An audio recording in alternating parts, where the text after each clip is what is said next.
আসসালামু আলাইকুম। Bengali flavour with Sonia cooking চ্যানেলে সবাইকে আরও একবার স্বাগত জানাই।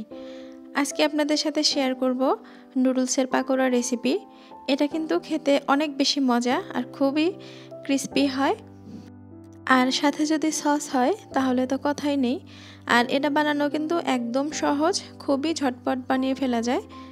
নুডলস তো অনেকভাবে খেয়েছেন, যদি এভাবে না খেয়ে থাকেন অবশ্যই একবার ট্রাই করবেন। আর সেটা বানানোর পর খেতে কেমন হয়েছে আমাকে কিন্তু অবশ্যই জানাবেন, আর ভালো লাগলে ভিডিওটিতে অবশ্যই একটা লাইক দিবেন। তো চলুন শুরু করা যাক। প্রথমেই একটা হাঁড়িতে নুডলস জাস্ট সিদ্ধ করে নেব। এখানে আমি 3 প্যাকেট নুডলস নিয়েছি।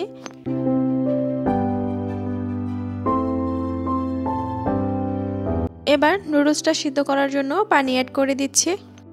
আমি পানির পরিমাণটা একটু কমই দিচ্ছি, যাতে নুডলসটার ভিতরে একটা আঠা আঠা ভাব থাকে। আর এই নুডলসটা কিন্তু 100% সিদ্ধ করার দরকার নেই, 80% সিদ্ধ হলেই এই চুলার জালটা আমি বন্ধ করে দিচ্ছি। এবার নামিয়ে নেব আর বাড়তি পানিটুক ছেঁকে ফেলে দেব। নুডলসটা ছেঁকে নিয়ে হালকা ঠান্ডা করে নিয়েছি। আর এবার এর মধ্যে অ্যাড করে দিচ্ছি একটা পেঁয়াজ কুচি, সামান্য কিছু গাজর কুচি আর একটু মটরশুঁটি। এগুলো আমার ডিপ ফ্রিজে রাখা ছিল। এবার দিয়ে দিচ্ছি নুডলসে যে মশলা দেয়া থাকে সেই মশলা।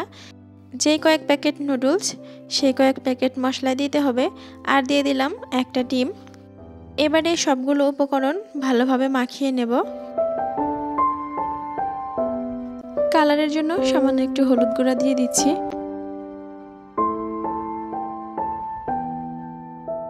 দিয়ে দিচ্ছি পরিমাণ মতো লবণ। আবারও ভালোভাবে মাখিয়ে নিলাম।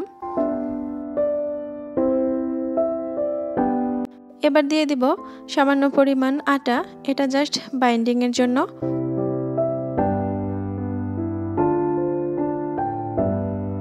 এবারে চুলায় একটা প্যান বসিয়ে দিয়ে তার মধ্যে পরিমাণ মতো তেল দিয়ে নুডলসগুলো পাকোড়া শেপ করে এর মধ্যে দিয়ে দিলাম। এগুলো কিন্তু ডুবো তেলে ভাজার কোনোই দরকার নেই, জাস্ট এপিট ওপিট করে গোল্ডেন ব্রাউন করে ভেজে নিলেই হয়ে যাবে। আর চুলার আঁচ কিন্তু একটু লোই থাকবে।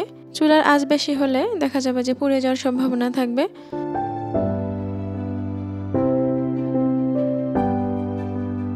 প্রত্যেক পাশ 1.5 থেকে 2 মিনিট মতন ভেজে নেব।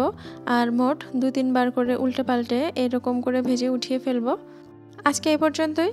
সবাই ভালো থাকবেন, সুস্থ থাকবেন। আর পরবর্তী ভিডিও দেখার জন্য চ্যানেলটি অবশ্যই সাবস্ক্রাইব করে পাশেই থাকবেন। আল্লাহ হাফেজ।